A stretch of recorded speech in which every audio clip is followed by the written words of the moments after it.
Claire. How are Yeah, you doing today? very well, thank you. How are Yeah, you doing? I'm doing very well too. Thank you. Thank you Awesome. so much for granting our request. Thank you so much for deciding to do this. You're welcome. We, yes, we do not take it for granted. Yeah. Thank you. Yeah, Thank you yes. for having So, me. yes. You're welcome. I think we're 10 minutes behind schedule, so I will just dive right into the discussion. So, guys, I would be reading Amara's profile, a very rich, I must say. So, Amarachi Igwe-Kalu is a development consultant uh, and award-winning early childhood development advocate with over 7 years experience in development sector. She is the founder and CEO Thriving Up Initiative, a non-profit working to save newborn lives by providing a holistic approach to ensuring the health, well-being and development of newborns and infants in underserved communities. Amarachi has worked with international, local financial institutions, including the US Embassy, Vitamin Angels International, SCC Nigeria Limited, JCI, and Access Bank to implement high impact interventions that have saved thousands of newborn lives and improved their health outcomes. She is the ED I Thrive I Thrive Network, a social impact strategy firm where she equips change makers to lead social change and sustainably impact their communities and ultimately Africa, as well as provide a state of the art co-working space where change makers can come to innovate, network, and collaborate. She has been featured on several reputable TV, radio, and online platforms, including Arise TV, Nigeria Info, Leading Ladies Africa, and Eloy Awards. She is trained as an industrial chemist and have a background in civic engagement from the University of Georgia, Athens, USA. She is a fellow of the President Obama Yali RLC 2017, recipient of NYC FCT Honorary Award 2018, and the recipient of the prestigious U.S. Embassy Ambassadorial Grant Award 2018. In 2020, she was selected by the US government as one of Africa's most promising young leaders and a Mandela Washington Fellow. Amarachi has spoken and hosted panels at international and local conferences and local conferences. Sorry, I got distracted by that. Local conferences and is an active member of the International Leadership Association. In 2022, she was named one of the top 60 women in development in Africa by Donors for Africa and one of Africa's 50 rising social impact transformers by Gemstone in 2021. She was one of the 16 Nigerians selected by the US Department of State in 2022 to participate in the Mandela Washington Fellowship Alumni Enrichment Institute in Washington, D.C. and Drexel University, Philadelphia. Amarachi is passionately driven to social change making, and believes that individuals, regardless of their age, deserve to thrive and be equipped to impact their society. Help me make welcome Amarachi, everybody. Thank you so much, sis, for joining us. Thank you. Thank you for having me. Thank you so much. Yes. So let's begin. Okay. Yeah.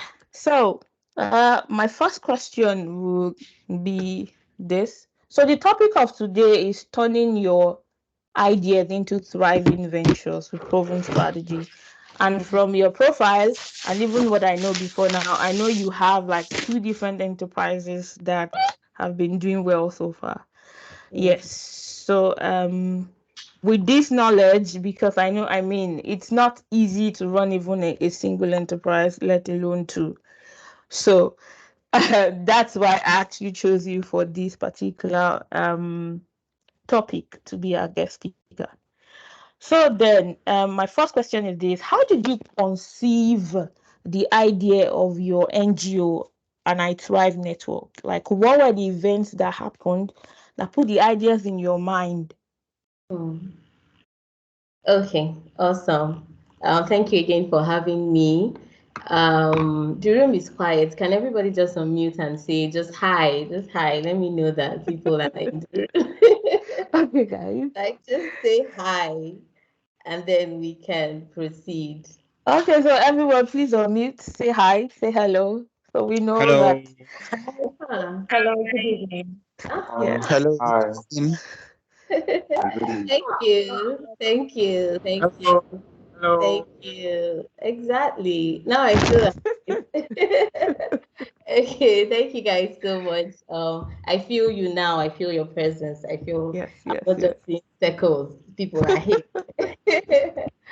Okay, so it's funny because I have a belief around ideas that I have seen play out multiple times in my journey in creating impact and sustainable impact across, in my country and in my community. I've seen the same scenario play out, right? And it is the belief that every change maker, every creator starts out first by trying to solve a problem for themselves that eventually they solve that problem for themselves and then develop a framework, right? For those who want to take it further, right? They see a pathway in the fact that I had this challenge, I overcame it, and now I want to show other people how to overcome this thing that I have overcome. And if you look at 90% of the people that are creating value for us, that are creating products that we are engaging and interacting with, you would see that it was first them trying to solve a problem for themselves, right? And eventually discovering something that works and then blowing it up into something huge. We've seen it in so many creators, so many people that we admire, so many major change makers, right? We'll see that it was them really doing this thing for themselves and seeing that, oh, this has worked, right? And then it blows up. It was the same thing that applied to me. And that's why I always say that everyone has a unique space and a unique field and a unique sector that you are designed naturally to thrive in, right? And the universe will give you those opportunities. They will give you those.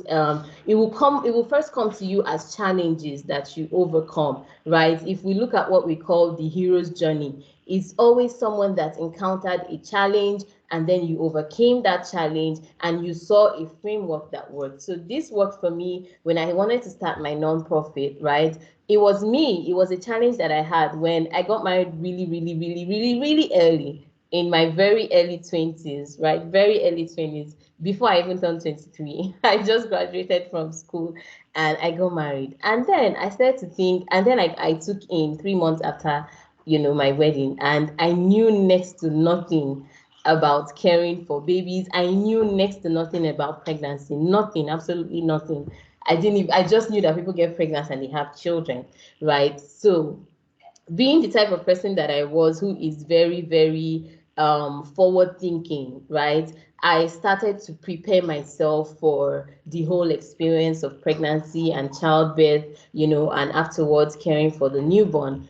And it was in the process of that preparation, I went into deep research. I started to research, I just wanted to empower myself with all the information that I needed. And funny enough was, or should I say sadly, this information wasn't available because all the information that was available at the time were nurses trying to prepare you for a safe pregnancy, right? And then after the pregnancy, what next? What happens with the baby? Like, I'm going to have this baby. What do I do? And every single time I went to the hospital, every single antenatal session were all centered around pregnancy, pregnancy, pregnancy. And then I got to the 8 months and I was like, okay, this is 8 months. How do we move on? I'm going to have this baby, right? And when that information wasn't coming, I went on a personal research myself. And it was in the course of this research that I realized that Nigeria's infant mortality rate was high, babies were dying, mothers did not have access to the information, the resources, and the skills that they needed, to continue to ensure the health and well-being of their babies. There was just so much. And this was just me trying to solve my own problem and then stumbling into this heavy, information and data. So that became totally unacceptable to me. So it was in the course of that research that I just developed an immense passion for babies, immense passion for newborns. I'm like, babies don't have to die. They don't have to be dying. We can end preventable newborn deaths, right? And with all the knowledge that I had, I found myself also helping people. So I would meet a mom who has a baby and I'm telling her, oh, you can do this, you can do this, you can do this. At some point, my friends even started calling me like, Amarachi, my baby is stooling. What should I do? I'm like, hey, wait, I'm not a doctor. This is just this is just research that I've researched. And people will be calling me, right?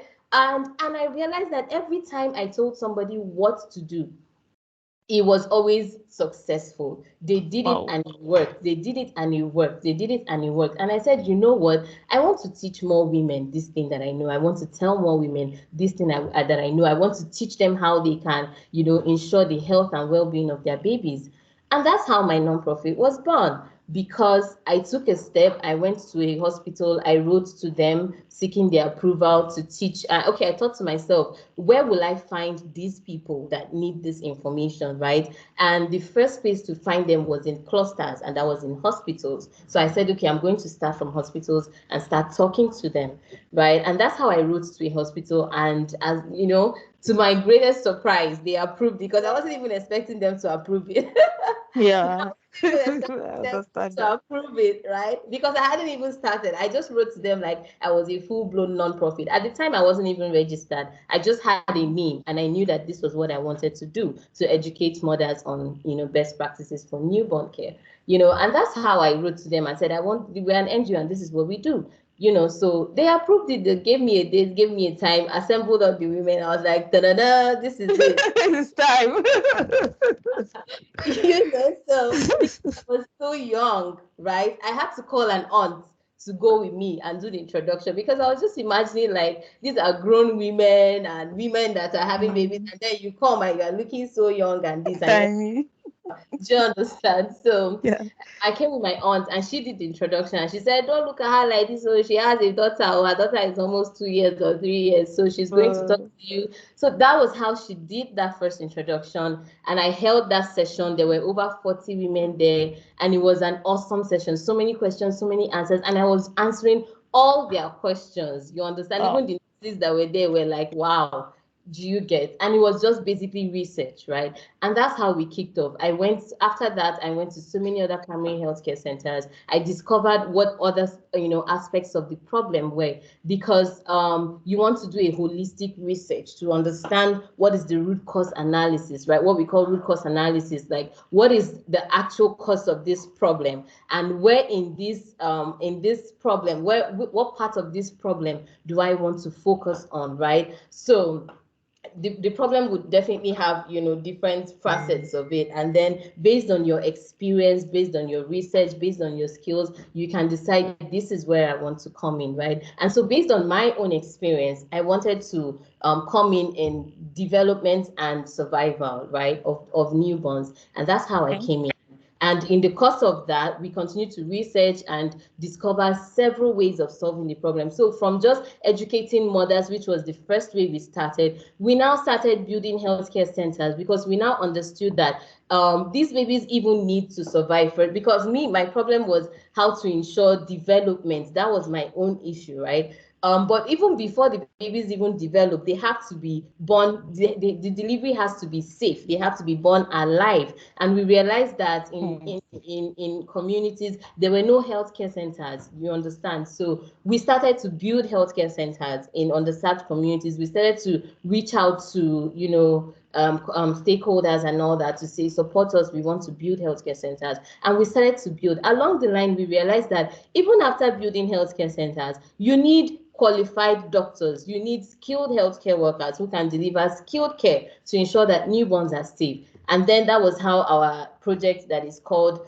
Not Another Number campaign, which is focused on training health workers, was born. So along the line, you don't have to have it all figured out at the beginning. You just want to be clear on exactly where you come in. And then along the line, you continue to evolve, continue to innovate, and make sure that you're consistently solving the problem. So that was for my nonprofit. And then for my business, which is I Thrive Network, which is first of all a consulting firm, before it became a co-working space. It was still me, right? Because I was doing something phenomenal with the nonprofit. I always needed a space to research. I continued to, because if you're going to be a forward-thinking leader or change maker, research has to be like at your tips. You have to keep Absolutely. you have to keep reading up and measuring up with global best practices. What is the international community saying, and how can you contextualize it in your own community and all of that. So research is a key thing. So I was always looking for where to sit down and just work. I have kids, and if they're not saying, "Mommy, where's my cup? Mommy, I did this. Mommy, this person beats me. Mommy is scratching my nose."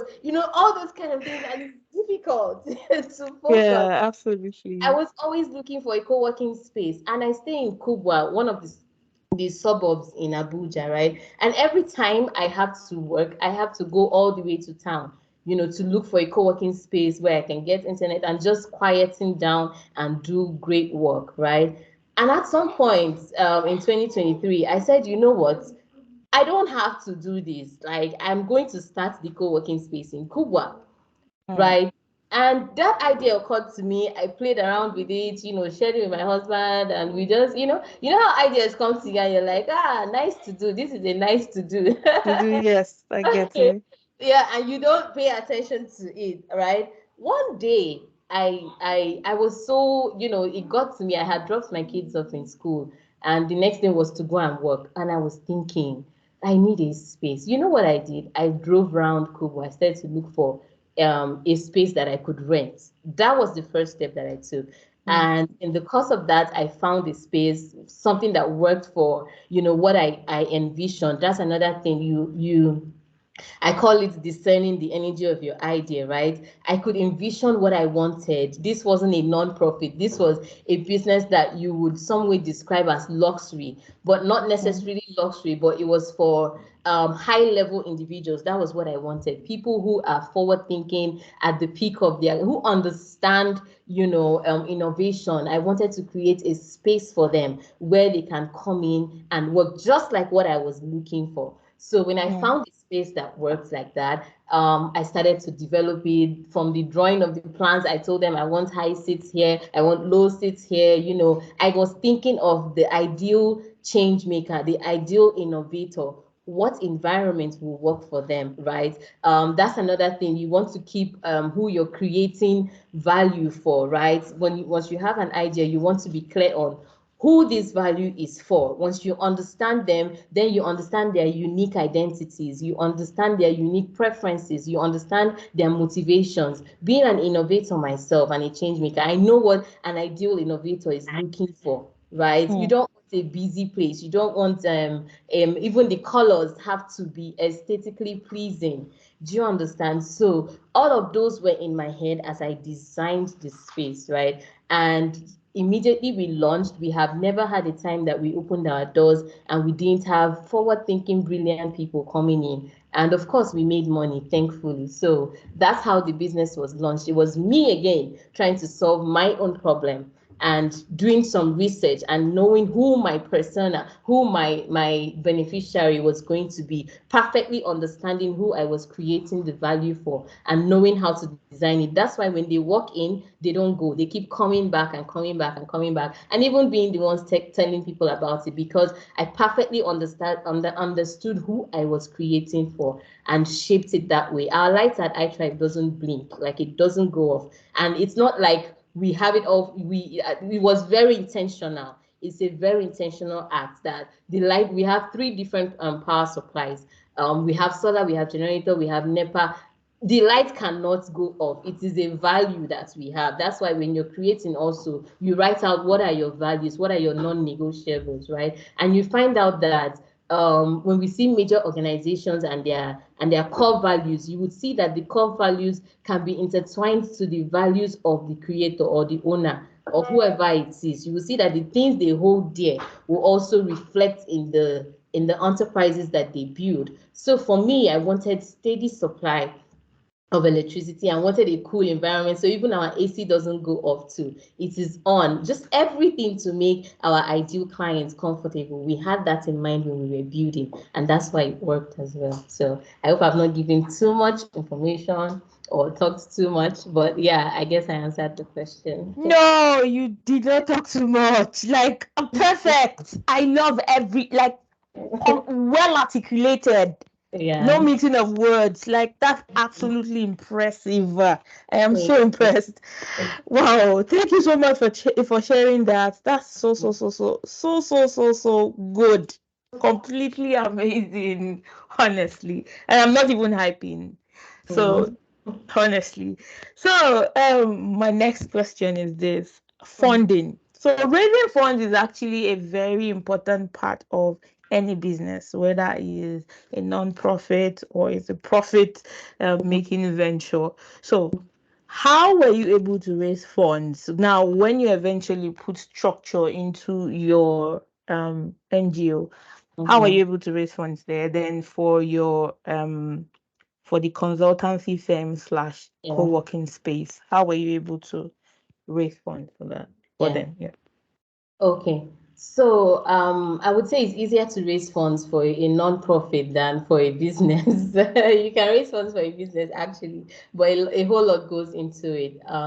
Well, it's not like it's so easy to raise funds for a non-profit, but I'm saying it's easy because I kind of understand the essentials that go into raising funds, right? First of all, you need to understand who your stakeholders are for a non-profit, right? Who do their values align with your values, align with what you're trying to achieve, right? The more alignment there is in goals and objectives, the easier it is for an organization to fund you, right? Because they can see that if we fund you, by funding you, we are also achieving our own set goals and objectives, right? So it will be easier for them to fund you because they can see themselves in your goals and objectives. So that's why it's important when you're doing your research for stakeholders, you say, who can help me achieve this and who will be gaining by helping me? Because they have to gain from helping you. If they can see a clear value from supporting you, they would gladly do that. So the most important thing is alignment of core values, alignment of goals, alignment of objectives, right? Also, certain organizations want to see progression. They want to see skill, right? If you bring a new idea to them, the possibility of them funding it is very slim compared to an idea that you say, I launched this idea in 2021, and with my own funding or at my own capacity at the time that I launched it, I was able to reach 50 people. I was able to reach 55 people, right?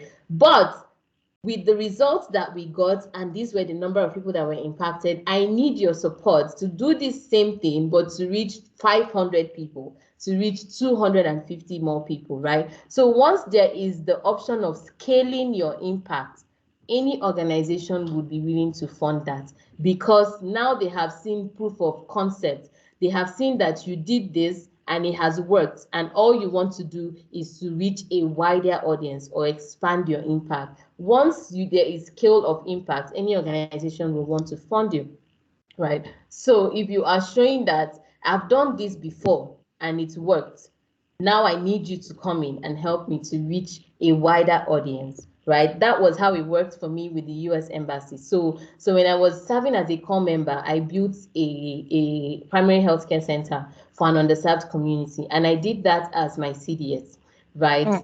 I did that as my CDS project as a core member to build a healthcare center for another. They had no access to healthcare whatsoever, no clinic, no hospital, no pharmacy, nothing. They had nothing. And I came into the community and I did a needs assessment, right?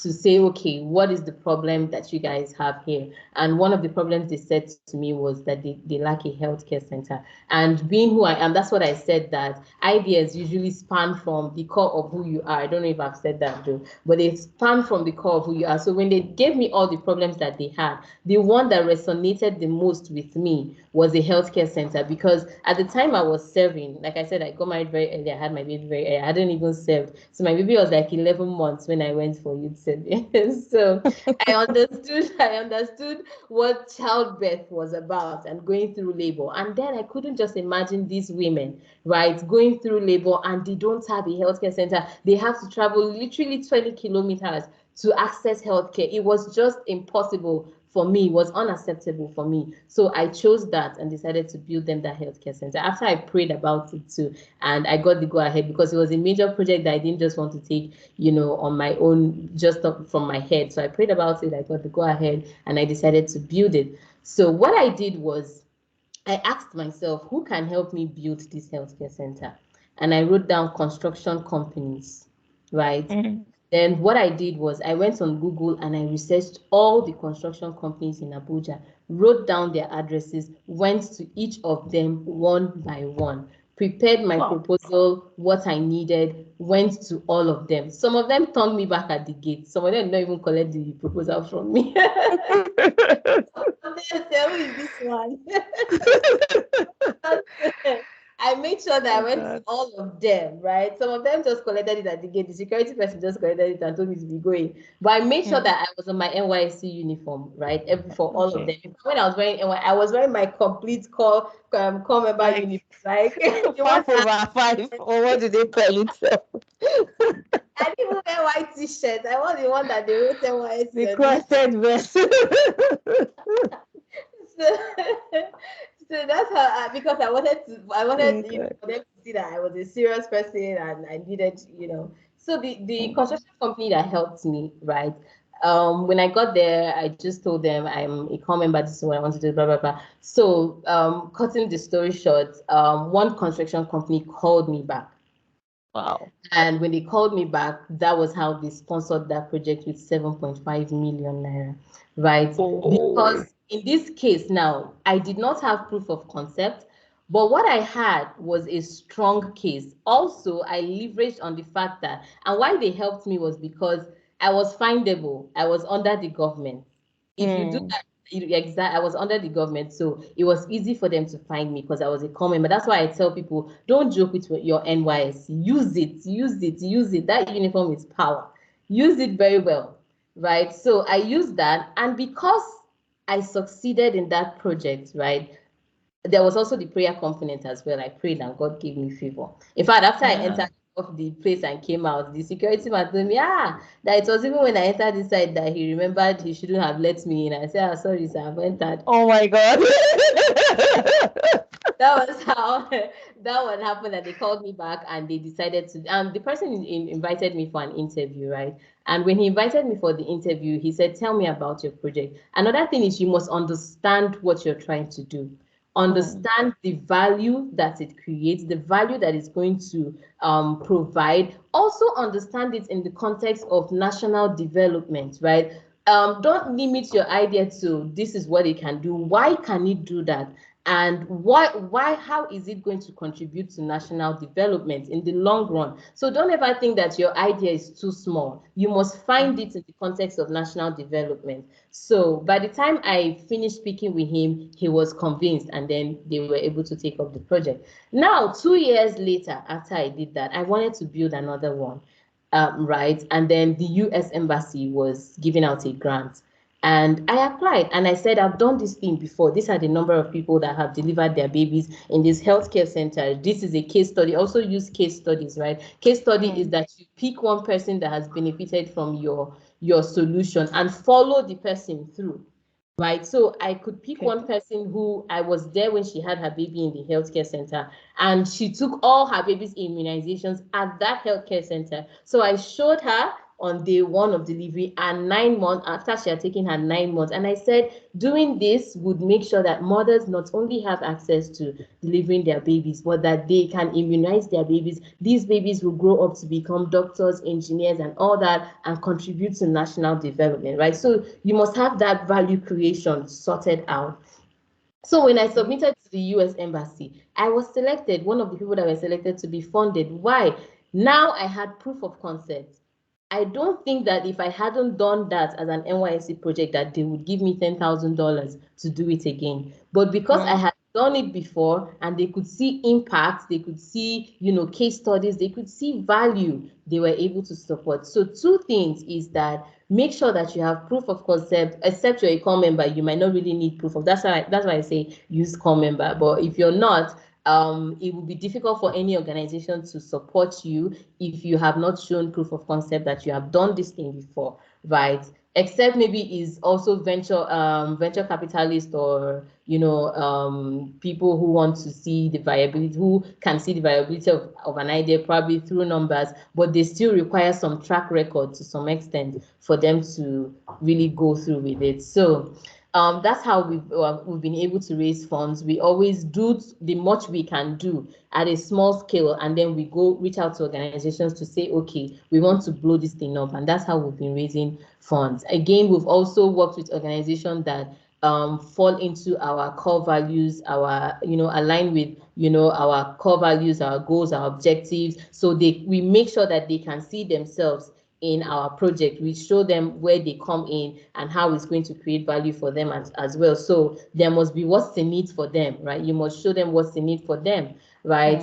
We have also leveraged the scaling impact component, saying that we've done this before and we want to scale it. So these are some of the strategies that we have applied. As a business, we just turned 1 year this week. Congratulations. Just turned 1 year. The business was solely bankrolled by me and my husband. Whoa. We did that ourselves, right? But right now, with the information that I have, we can go for funding if we want to, because now we can show track record, we can show how much is coming in, we can show that this thing is working, and come in and fund us to scale. I actually have that put together, right? And I can use it to apply anywhere. We just turned 1, so I have every information that I have to apply for any kind of funding I want to apply for now. So the same strategies that I applied to my nonprofit, I can apply the same strategies to raising funding for my business. Now that we are 1 year old, we have seen the gaps, we have seen the places, rooms where there are rooms for improvement. We have also seen where we did very well, so we can use all of those to, go for funding. Yeah. Amazing story. Thank you so much. So my next question is this: what are the hurdles you faced while you were starting? So this question is actually like let's say the 3-part question. So first of all, when you were starting, okay, let's take this one after the other. So when you were starting, what were the challenges you faced for your nonprofit and for your business? Okay. So for my non-profit, I think my biggest hurdle was the insecurity challenge. Like we were working with very, very, very remote communities, very underserved communities. I will not tell you that I was not afraid. How many times when we travel, I'm like, hey, God, what people and if people come and now? Oh my God. So I think major one, well, even with the way things are now, we have stopped going into very remote communities, because really you have to be wise, right? But we started, we were going to very, very, very underserved communities that you would spend almost 1 hour. In fact, the community where we we worked with the US Embassy. They stopped on the road. They said, Amarachi, I'm sorry, we don't have security to go beyond this point. Oh my God. Are you serious? Yeah. Real life story. They turned back to the and they said, you know what, we have seen the effort that you put. They were supposed to, supervise and go what do they even call it again? Inspect, the project for them to release the second part of the funding. But when they saw the whole thing, they said, you know what, don't worry, we will give you the money. The next day, the money was released sharply. Whoa. They saw that this was a real project, and the good thing was that when they turned back, we continued, right? We continued, we took pictures, sent them pictures same day to their email so they could see, what happened. So insecurity was one of them. What other challenge did we face? Funding wasn't really a challenge for me because I kind of knew, some of the things to do, but it's always a challenge sometimes, right? I think that when you're very clear on your vision, your mission, I've had good individuals that have supported our project. So I wouldn't really say funding has been, because me, by the time you tell me about your project, the way I will even be talking, hey God, We're so convinced. So in fact, one that really shocked me was I sent an email and the lady told me that, reading your email, I could feel, I said, it's email, I was not even talking, it's email that I said, she said, I could feel your passion, I could feel but the truth is that I'm really passionate about the work that I do. So even unconsciously, when I speak about it, you can tell, people can smell passion, especially very highly placed executives and all that. When they call you and they say you should talk, you better talk from a place of passion because they can tell, they can smell it, so they can tell their genuinity, right? So every time the energy, and one thing about energy is transferable, so people will feel it. And you understand the problem, you must also outline the problem you are solving and the value that you're creating with your project, your nonprofit, whatever, and also placing it in the context of not the bigger picture. I would always talk about how it all ties up to national development, right? So these are the strategies I apply every time I talk to somebody or write to somebody, and thankfully, people have always responded positively. So I think our major building a team too has always been a challenge for me personally, because I'm an introvert. I'm not a very extroverted person. So just like that, I'm an introvert. I can only work with two people at a time. I can't. Once it's more than 2 or 3, my head is draining. So I had that challenge, and I was literally doing most of the things myself, right? Until I became actually more exposed to systems and structures and delegation. That was how it started to work for me. Now I'm doing other things because some other people are taking care of it. We have up to 5 people in our team, which is a miracle because so yeah, team building was a challenge for me. Even up till now, I still do a lot of research on team building as well, just to be able to get it right. So I guess these were the core challenges that I had, with the nonprofit.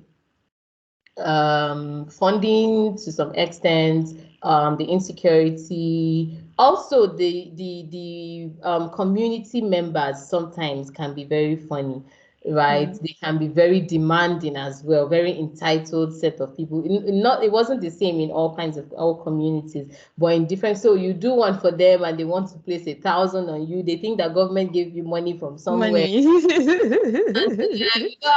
I'm not the road. This, that. Calm down. Nobody gave me money anyway. Oh my God. So also the community entry sometimes too. But we've also found a way around that as well. I think first of all, just coming in and just interacting with them basically and telling them from the onset, I'm a nonprofit and I just want to do this for you, has worked. So yeah, when for the business, of course, it was money because it was basically personal funds all the way. My husband helped me, of course. He came in some places, and supported, okay, let's do this. Especially, I think the major challenge I had was when I wanted to put solar in the facility, right? And we kept thinking just solar alone was about 4 million, naira and all that. And I was like, hey, God, but somehow God came through. Thank We put God. so for the funding is for the business it was just that. And right now we're also looking at expanding, and we're Mm. also looking at raising funds and basically reaching out to see how we can expand because it's growing, of course. So yeah, these are some of the major hurdles.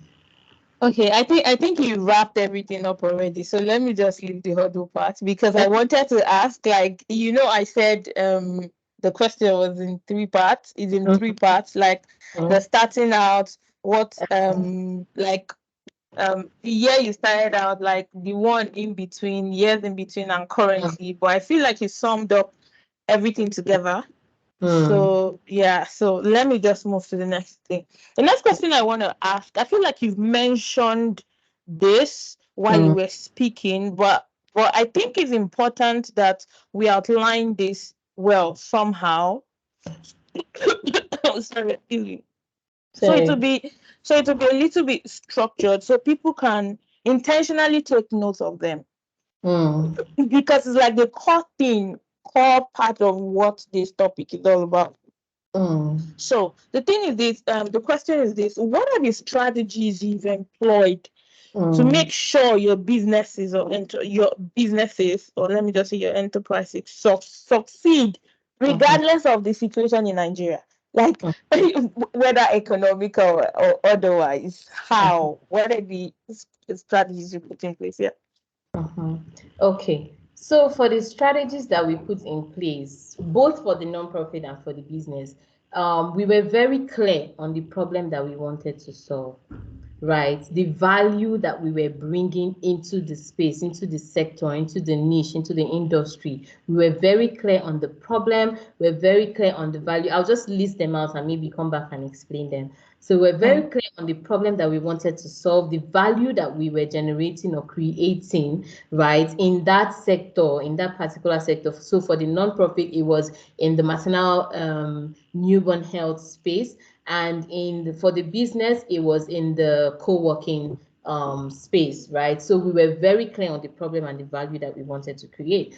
Next is that we were very clear on the people that we wanted to serve, right? Many times they have wanted to lump me up with maternal, and I'm like, I don't do anything on maternal, right? mm, Everything I do is focused on the baby, the newborn. Remember that the challenge I had was not with pregnancy, it was with the baby, right? You mm, would you would see it, practically in everything that I do. That's why you will always find the founders' values in the core values of the company, because it was whatever that they went through that bettered whatever solution that they created. So I was very clear on the people that had the problem, and it was mothers, but around newborns, not for themselves and pregnancy, right? I was very clear on the people who were my beneficiaries for my business and for the nonprofit. So for the business, it was change makers, it was visionaries, it was innovators, it was anybody that was creating anything, freelancer, anybody that was working on their own,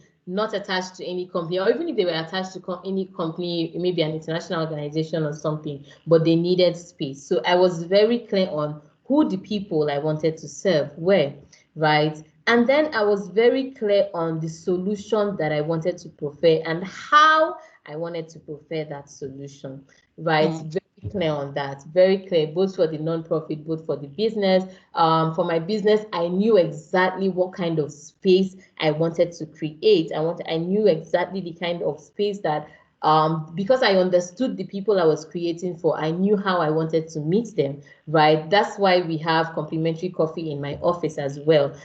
Because mm, I know that when you're working, you will always want sleep will come, distractions will come. Coffee just gives you that boost because I'm a coffee girl. Like I must take coffee. So I understand that every change maker wants to drink coffee. That's why we have complimentary coffee in my office. So I understood who I was solving the problem for, and I understood how I wanted to solve it. So also the same thing in my nonprofit, I understood how I wanted to come to them. So now I wanted to create a holistic approach that doesn't just say, let's save newborns, but I wanted to also ensure that every newborn is created with an enriching environment that fosters their healthy brain development. It was a core delivery for me, right? It was something that I wanted to do for newborns, because for me, it was the problem that I had to, if I deliver my baby, is she going to meet her milestones? Is she going to walk at the right time? Is she going to talk at the right time? You know, developmental stages. I wanted to be sure that she hits them.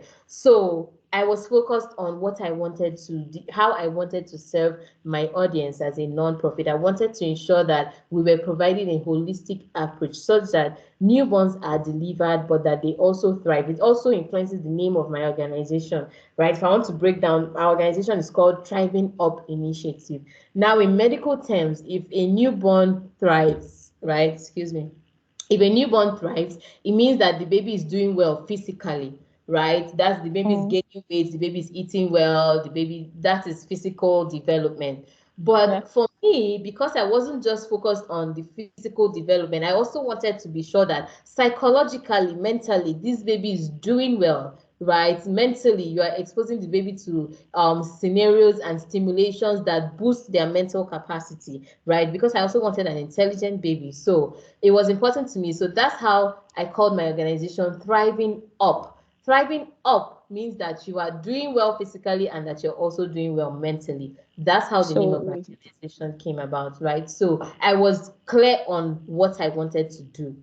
You understand the solution that I was preferring. So when I talk to people, I'm clear on what, we're not mincing words. We're very clear on what we want to do. So you must be clear on the solution that you want to offer. So these three things, the problem, the people, and the solution, I was clear on them for each of them. The next thing is that I had a strategic plan, right? A strategic plan details what the vision of the organization is, right? What are you here for?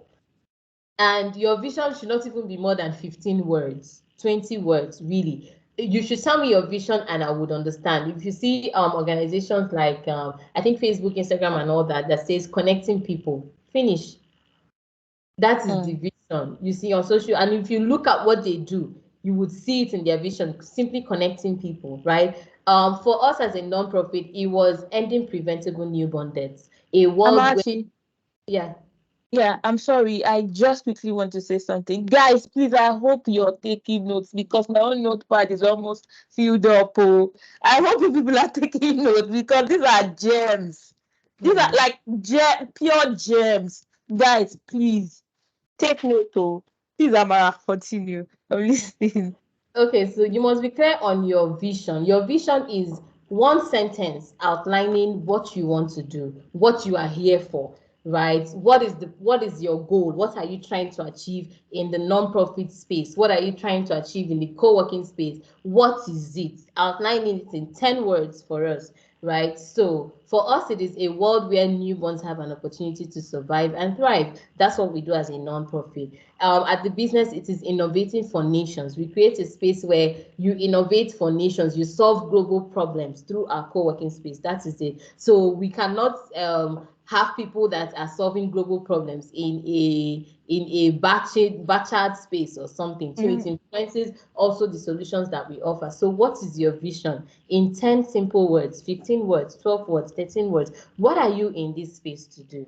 Right, we have our vision, and then a mission. This is a strategic plan now that shows you your vision, your mission, your objectives, you know, your values, your strategy, and your action plan. So your mission is simply, how do you intend to achieve this vision? Now that you have told us you're here, you know, to end preventable newborn deaths, you are here to connect people, you are here to do this, do that. What is your mission? How are you going to now achieve that vision? So we also had a clear, and your vision just states how, literally summarizes how you're going to do it. So if I will use an example of our nonprofit, our vision is improving health. And now that we have said, okay, our vision is ending preventable newborn deaths, or ensuring that newborns can survive and thrive. Our mission is simply improving health and development outcomes of newborns by strengthening healthcare in underserved communities and educating expectant and nursing mothers. So everything we do, you will find them in these two things, right? So your mission simply just summarizes the whole thing, and shows how you are going to achieve that vision.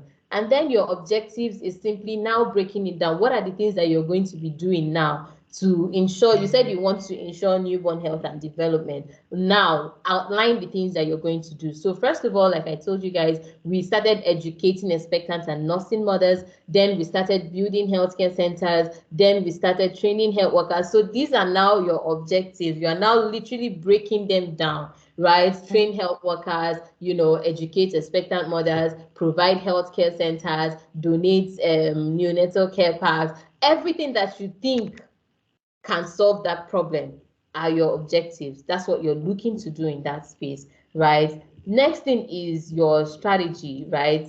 Basically also breaking it down again. Okay, these are the things you want to do. How are you going to do them? Working with, stakeholders, working with partners, leveraging partnerships, leveraging funding, what's your strategy for doing that? And then your action plan is more of internal, right? Is on your own as a team. What are you people going to do? So we would have a digital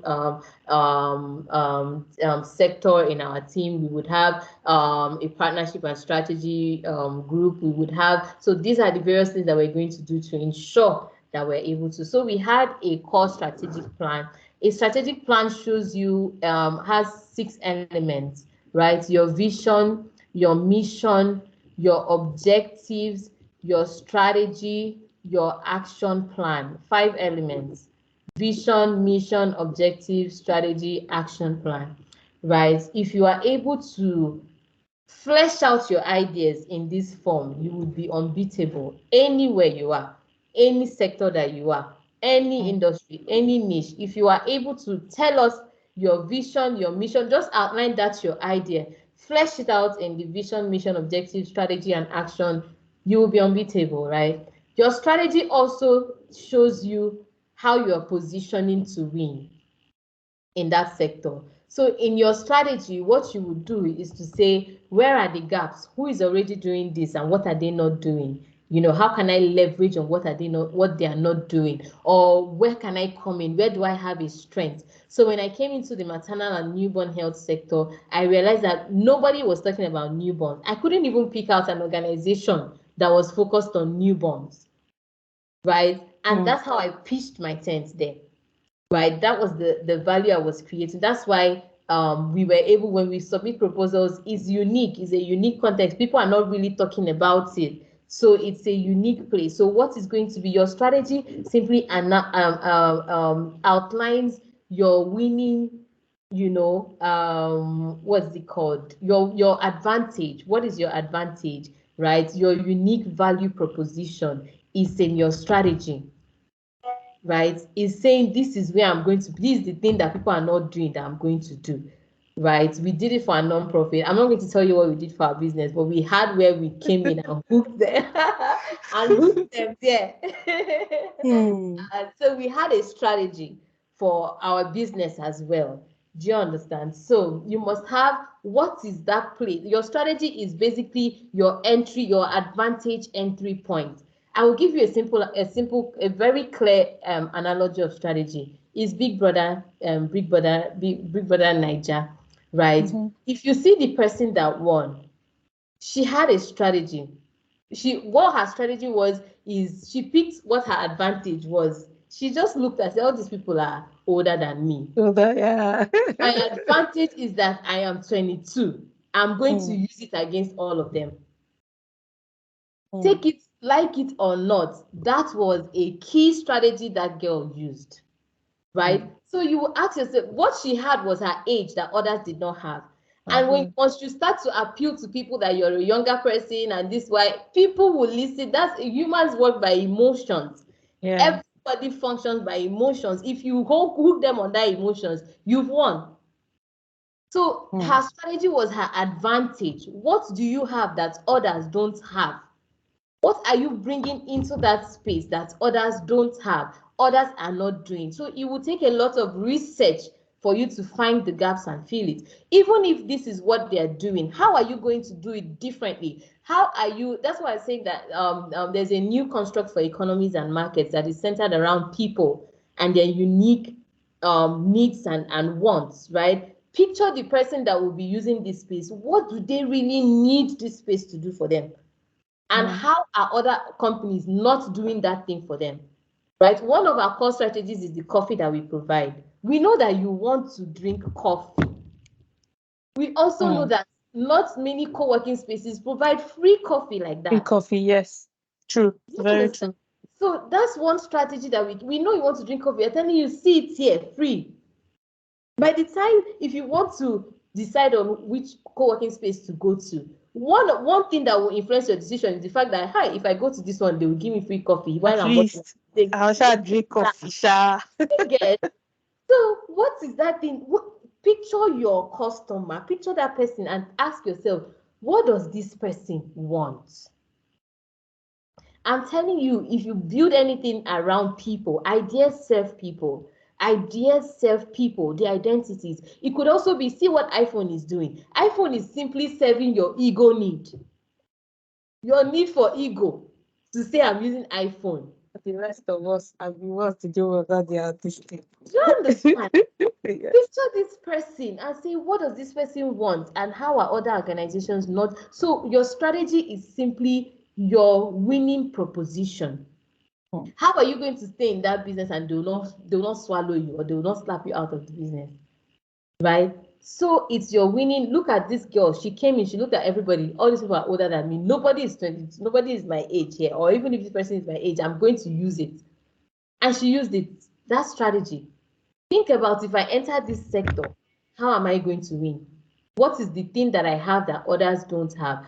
Your strategy is your winning advantage, is your advantage. Think of, it could be your personality. Your personality could be an advantage, just the way you interact with customers, just the way you give them an experience, right? Experience that also how your ideas serve people, right? So just the experience that you give them in the way they interact with your product, from the first time they interact with your product up to they get the point where they get what they want. How is your idea serving them? You know, how is it serving them? So if you think, it could be your personality, how nice you are, how friendly you are, how very patient you are. You know, when I posted about my co-working space on social media, it trended on Twitter for a while. On Twitter, yes, I remember.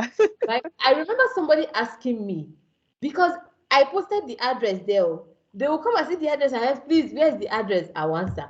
And that person will come, please, where's the address? I will answer. And I was just saying, it's okay, here is the address. I typed it, even other people were now telling people, please scroll up, you will see the address. Did I argue? I was answering them the address. Anybody that, so somebody came to the office and said, wow, that is what he came, he wants to see this patient person that was answering everybody. If you ask for the address 20 times, I'll answer you 20 times. Wow. Do you understand? So those are the things that distinguishes you. Just that decision, just that tiny thing can influence somebody's decision to go with your own product rather than another person's own. So what is going to be you must have a strategy. You cannot enter there, cannot enter any market, any sector blindly. Even though you have your solution, what is your strategy to make sure that that solution continues to become people's preferred option? So if you're able to outline your vision, your mission, your objective, your strategy, your action, yeah, I guess that's it. So I think this is a mini business class already, like business master class, right? Understand the solution, understand how the person that has the problem. It all revolves around people. If you can understand people and you meet their need, they will keep coming back.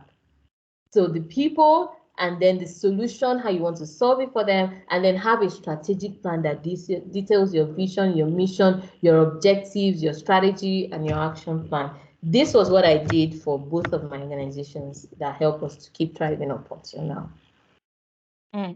Thank you so much. So I have two last questions. So the first one is, what is your advice to people who find it difficult to turn their ideas into business or anything they want it to be. Do you understand?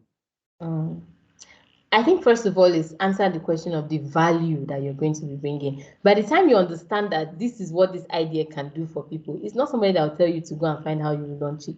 The thing is that you don't sit down to question. You have this idea, but what is it going to do for people? If you can answer the question, what this idea is going to do for people, and you answer the people that is going to do it for, right? The people that are going to benefit from this idea if I eventually launch it, right? It will motivate you to go and do what you need to do. It's because most times we undermine the potentiality of our ideas. You don't understand that this idea can actually be big and solve a real problem. But if you sit down and ask yourself, what problem would this idea solve? And once you can detail that, even you will see that you need to do it. Right. So don't just be thinking of it of a thought or an idea. But if I want to define idea, there are balls of opportunities that have the potential to solve a specific problem for a specific group of people. If you can outline the specific problem it will solve and the people that it will solve them, even go a step further and say, where can I find these people? Only you will see that you need to launch this idea. So sometimes it's undermining the potentiality of our ideas. You don't understand the value that you're creating. If you can define the value that that idea carries, right, it would help you. So two things I would say if you have an idea is to ask yourself, what problem can this idea solve? One. Two, who is it going to solve it for? Just first of all, start with these two questions, and every other thing will fall under these two questions. Just at least sit down and take a pen and paper and just flesh it out small by saying, what problem will it solve? Another way to even think of how your idea can solve a problem is to look at the 17 Sustainable Development Goals and say, assuming I want to solve this problem, which of these goals will resonate more with this idea? Do you understand? So it could be in increasing economies, increasing whichever way you find it, right? You would find something that resonates with that idea, but you must first of all define the value. Once you define that value, even if it's not among the SDGs, but it can solve, maybe it's even an immediate problem that is just happening around you, right? Maybe you notice that people around you don't have light or something, and you notice that there's a solar power that when you went to China, you saw it. You say, what if we bring this thing and sell to people? That's a business idea. It's solving an immediate. So there are ideas have different potentials, right? Sometimes they can solve a temporary problem. Sometimes they can solve generational problems, right? Depending. The most important thing is that you can find a problem, that this idea will solve. Once you're able to articulate the problem that it will solve and articulate who has that problem, then you go and do it. You find a way to do it. So what I would say is don't just leave your ideas as thoughts. Take it through the value creation process. Think about what the problem it will solve is. I'm very sure that by the time you start researching, it's not even somebody that will tell you to take this thing a step further. Thank you so much for that.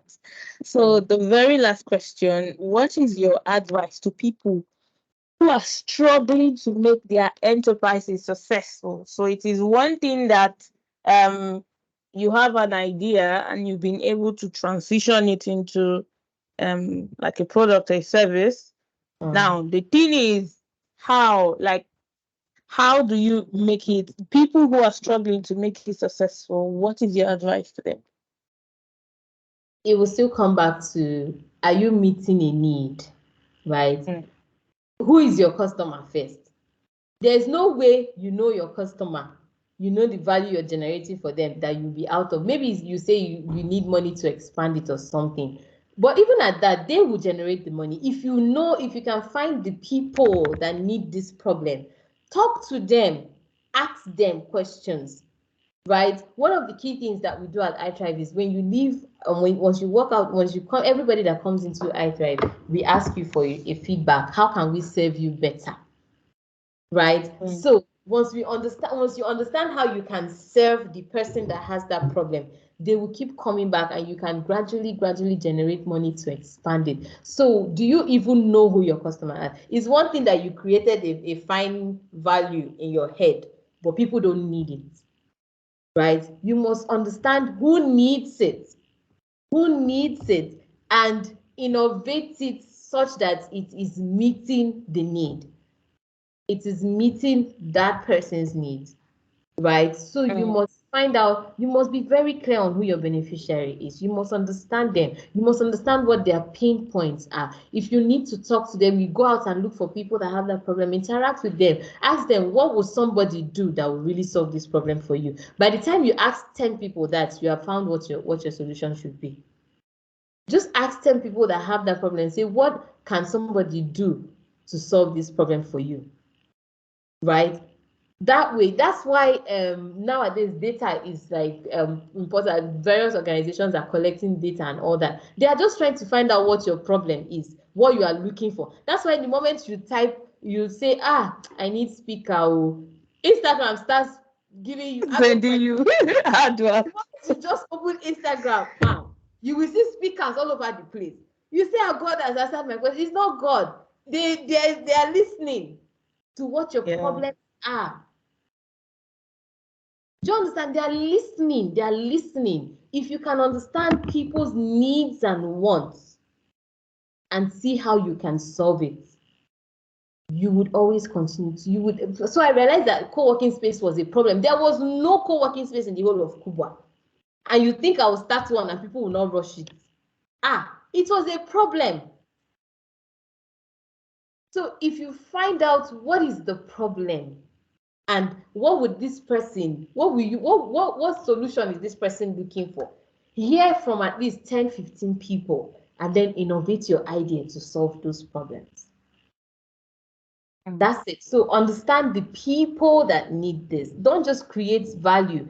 I understand that you had the problem, right? But if you don't understand how you can innovate this problem to meet people's needs, do you get? You must understand how it will meet and continue to solve people's problems. So long as you're solving a problem, you will always be in business.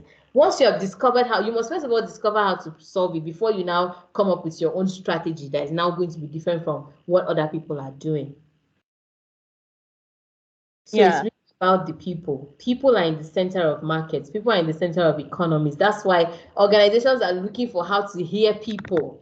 They want to hear you. They are collecting your data here, left, right, center. They are looking for money because once you understand people's wants, their needs, their wants, needs, unique identities, unique problems, and you're able to solve it, you will always be in business.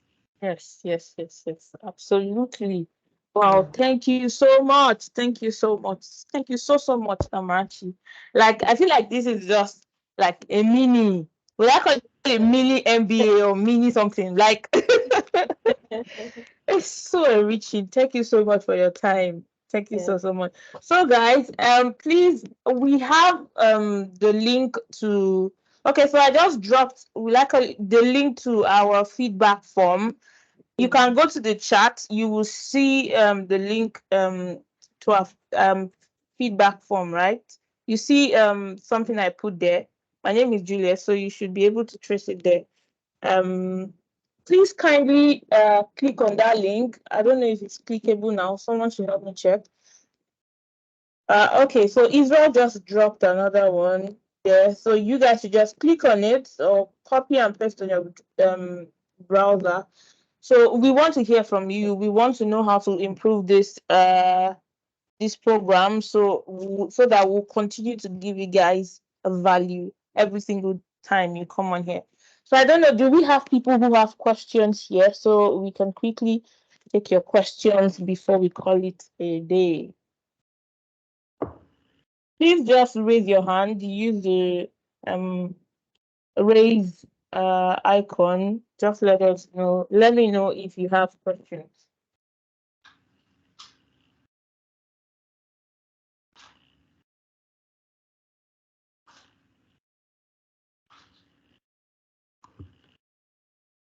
Oh, okay. Nicholas, Sorry, do you have Juliet. questions? I have a Okay. question. My first question is, where can we find the icon to raise our hands? Because I'm trying to look for it. It's not I don't know. That's my first question. So my real question now, Julia, sorry, answer that later. So my real question now, Amarachi, thank you so much. I literally suspended everything I was doing and had to listen to this because I mean this is value. I mean this is value. Thank you so much, and Honestly. I really do appreciate this. You come back again. I don't know, Juliet. I don't know how you're going to do it because You know, it's funny that I was thinking about it that Nicholas was going to say this, but it's fine. no. You come back again, actually. So you come back again. So Oh, my God. questions are this. First, is it possible for you to have an idea without first of all having a clear um value or a clear customer you are targeting that value at? Like, um can someone have an idea that is vague? The idea sounds wow, but is vague in terms of you don't have a clear value yet, but you know that this idea is worth pursuing, or this value is worth giving out. Is it possible? If there's a possibility for that, what do you think are some of the processes, like inexpensive, most likely free processes that one can take that vague idea through to come out with clear value propositions and customer segment? I don't know if my question is straightforward. Yeah, but you've answered your question already because you said, what if you can have an idea that doesn't, have any clear value that it is generating, right? At the moment, right? And what you can Yeah. do to now create value with it or have a customer segment and No. What you can do to refine that idea to make it okay. more to make it more clearer in terms of the value and the customer segment. Okay. So, trying to make it very practical is, let's say you have the idea and you don't have a clear customer that you say, okay, this is the person that will need this. Just think about anybody. Think about Juliet. What will make Juliet need this idea, or what will Juliet be looking for that will make her think of this idea? Right? So I have an idea to be lifting weights, right? How is this idea going to benefit anybody at all, even a newborn or even a child? How is this idea going to benefit anybody, right? If you cannot see that, yeah, then you can't go ahead to creating a customer segment. And there are ideas that can't really solve problems, right? It's just a nice okay. There are also various models that you can use to launch ideas. There's the impact model. Maybe this idea is just to make impacts. You might not be able to earn money from doing this, right? But you can use it to impact somebody, right? Or you can now say, oh, there's an income aspect to it. I can actually make money from this. Or you can say influence.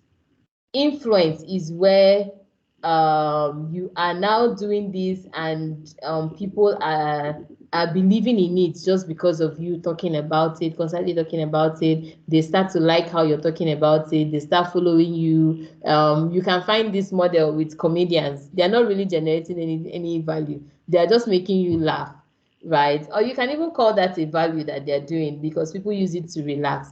You can say this is what people gain from watching comedy, is that it releases tension, Nigerian tension from them. So it's a value they are getting from comedians, and those comedians are becoming influential just by doing that. So just think of what somebody can gain by interacting with that idea.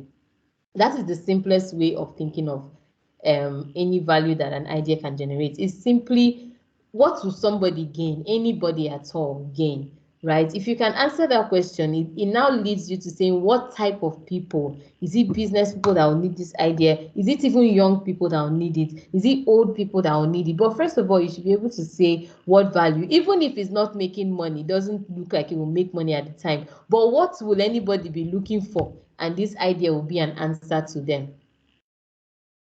Basically, there are also ideas that generally are not here to solve problems.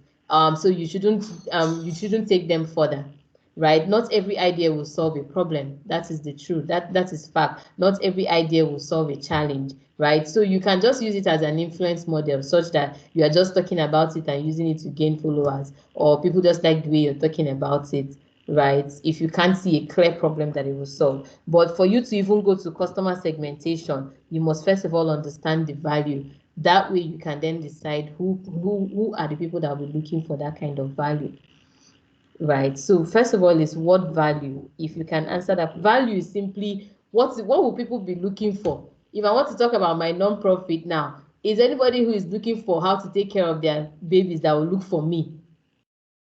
If I want to talk about the business, is anybody that is looking for where to sit down and work that will look for me? So what will somebody be looking for? And your idea will be an answer to that question, right? If you can find it, then you can now take it through the process. You can now decide, okay, is it an impact? Am I going to be doing it for free as impact, which is a non-profit model? Or am I going to be charging them for it, which is a business model? That way, it will now bring out your value proposition and your customer segments and all of that.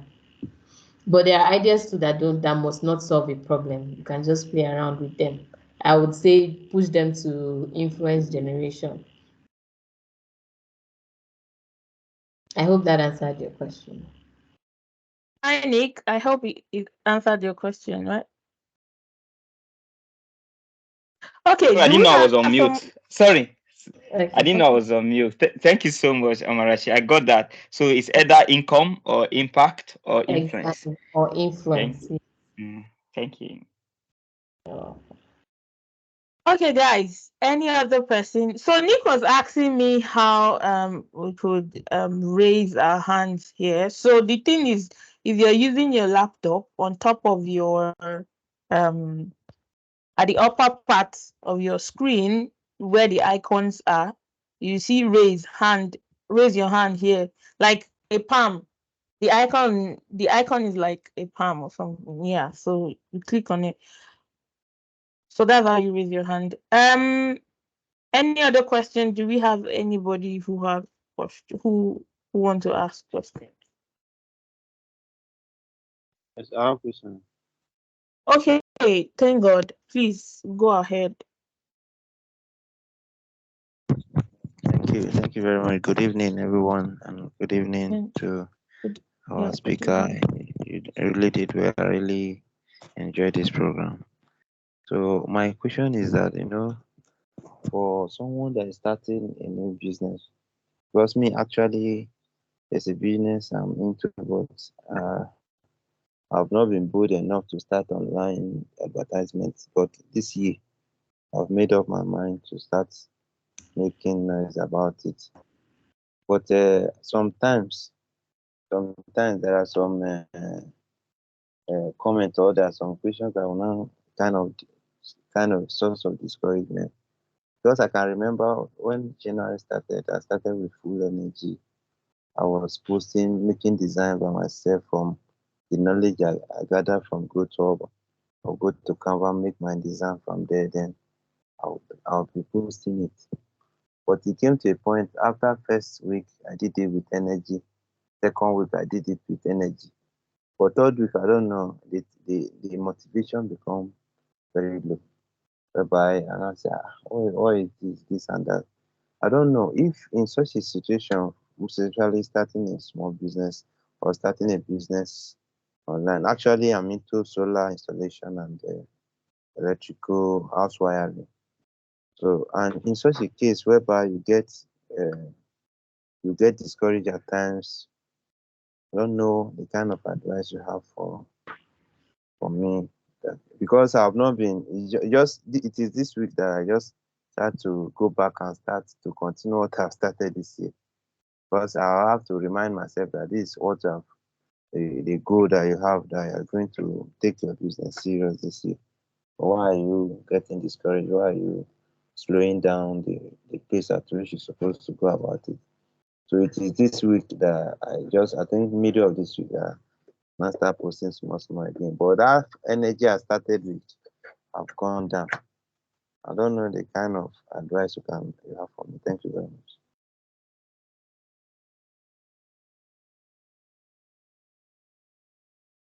Okay. Can you hear me?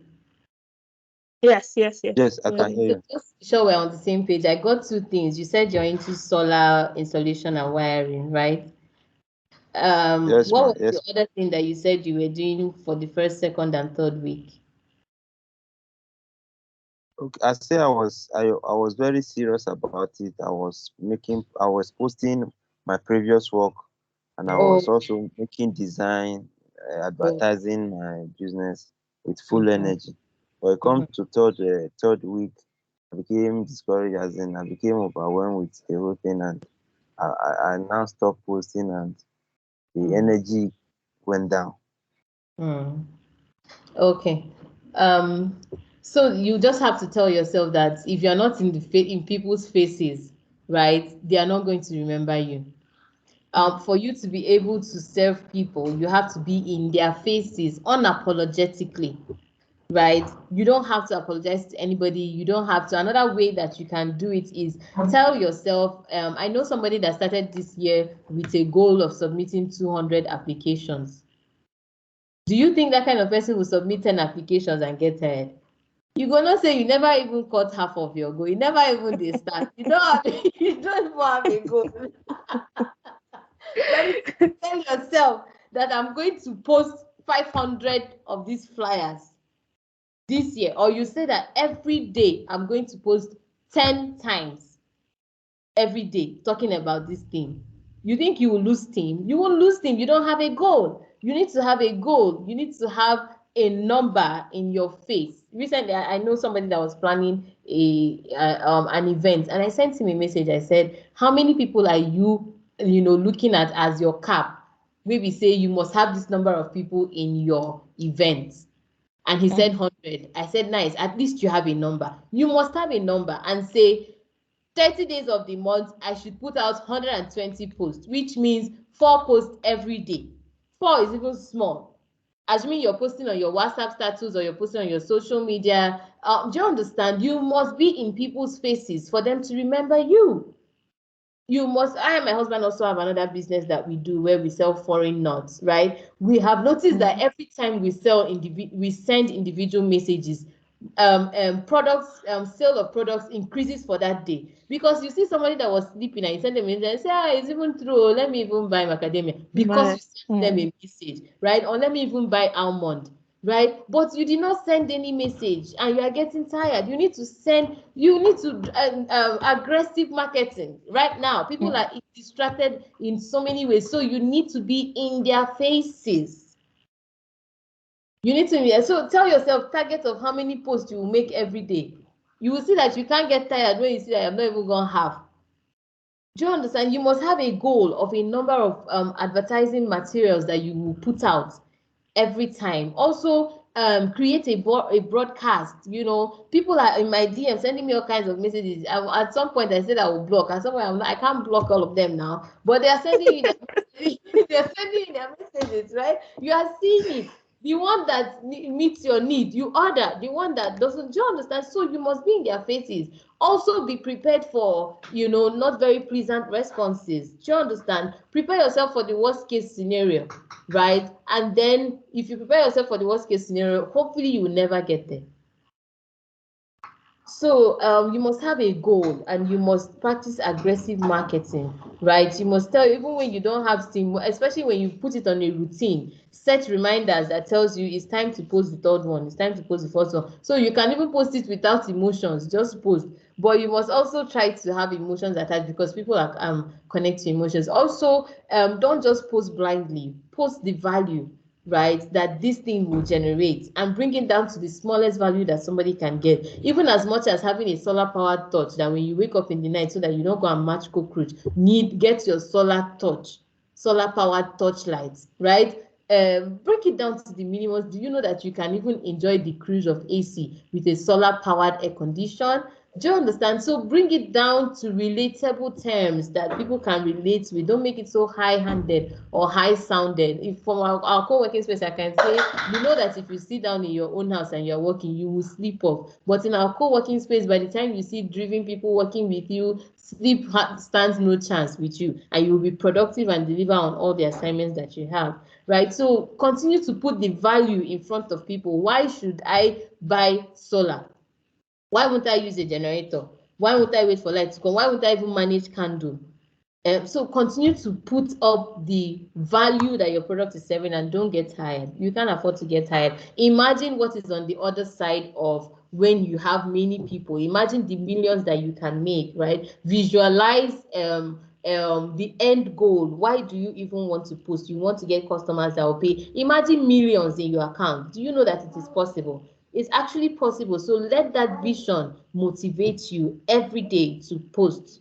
Don't get tired of posting. People are seeing it. Somebody said that somebody needs to look at, to know, hear about your product 7 times before they make a decision. So you must post. So if we've posted only 3 times, I've forgotten about you. With the way things are moving, people easily forget. So you need to be in their faces, right? Let them interact with your products at least 7 times. Send broadcast, send that, but 7 should even be like the limit, the smallest number that you can send. But don't get tired. Practice aggressive marketing. And one of the things that works for me all the time is when I envision the product of my actions, actualized. I picture it and I work towards it. So picture that your account balance, right? Create it somewhere and make it your screensaver, 200 million, 200 billion, and tell yourself that I can achieve this.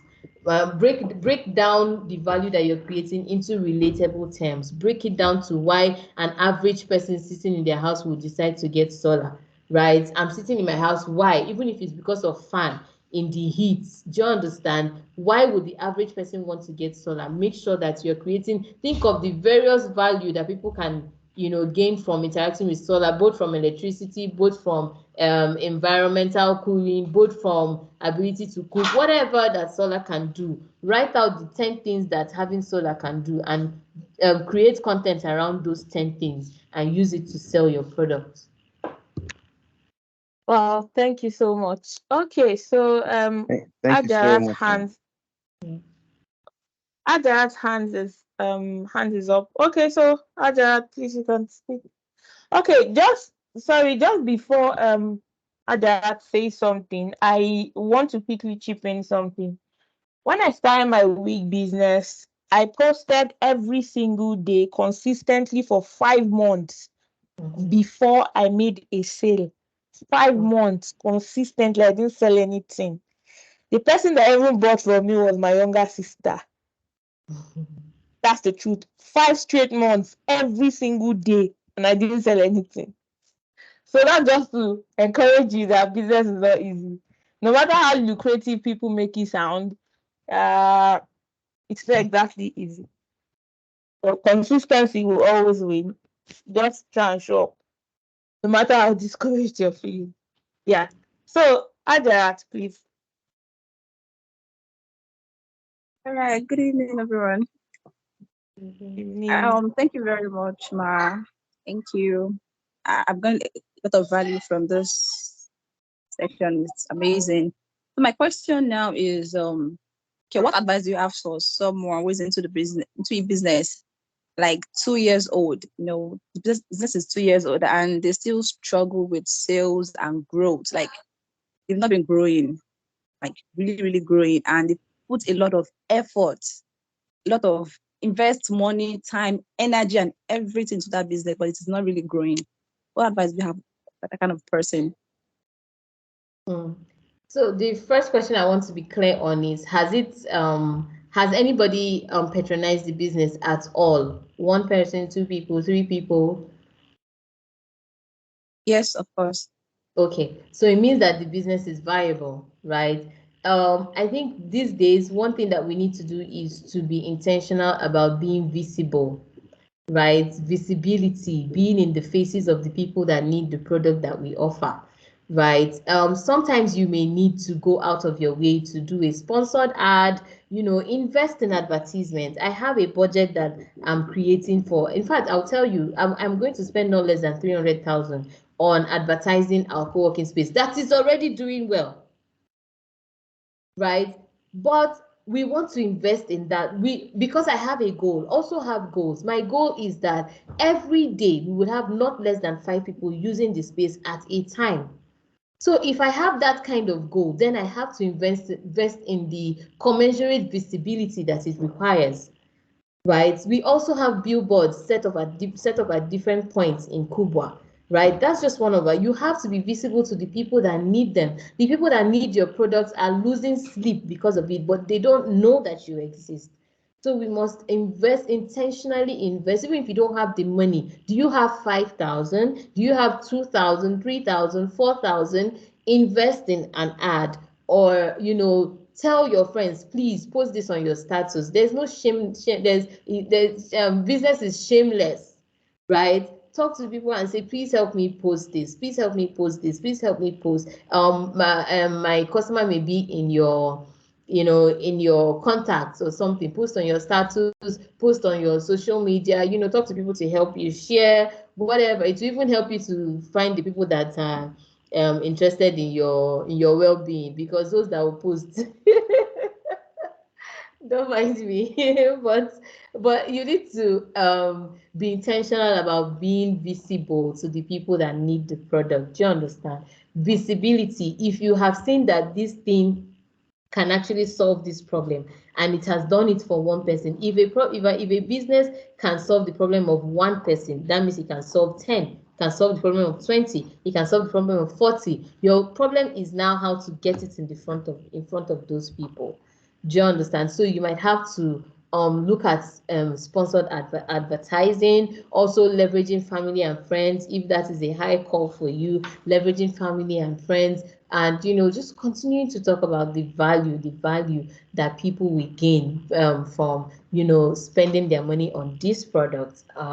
Yeah, basically one of the things we want to do this year is advertising, spending actually money on advertising our space, right? So getting in the face of people is a strategy. Let people know, talk about it, let them know that you're actually doing this thing.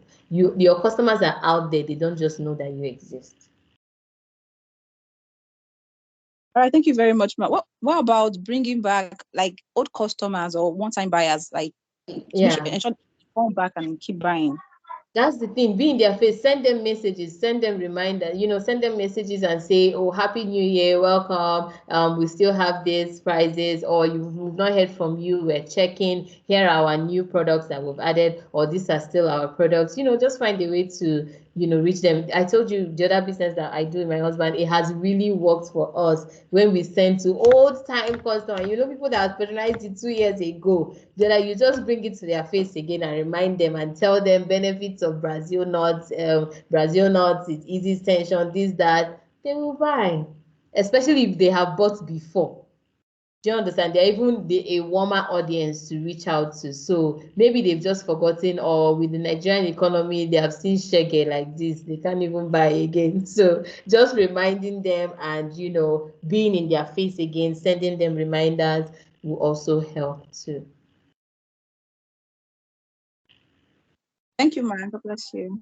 You're welcome. Okay, guys. I think we've exhausted our time, really. I don't know. Does anybody still have a question? I think the last one.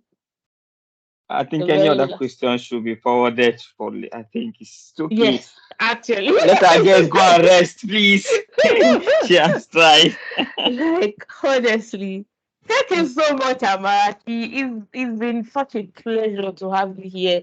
Like, I feel like I'm in a business masterclass. You shared a lot. Thank you so, so much. We do not take this for granted. And to every single person That's what you who guys can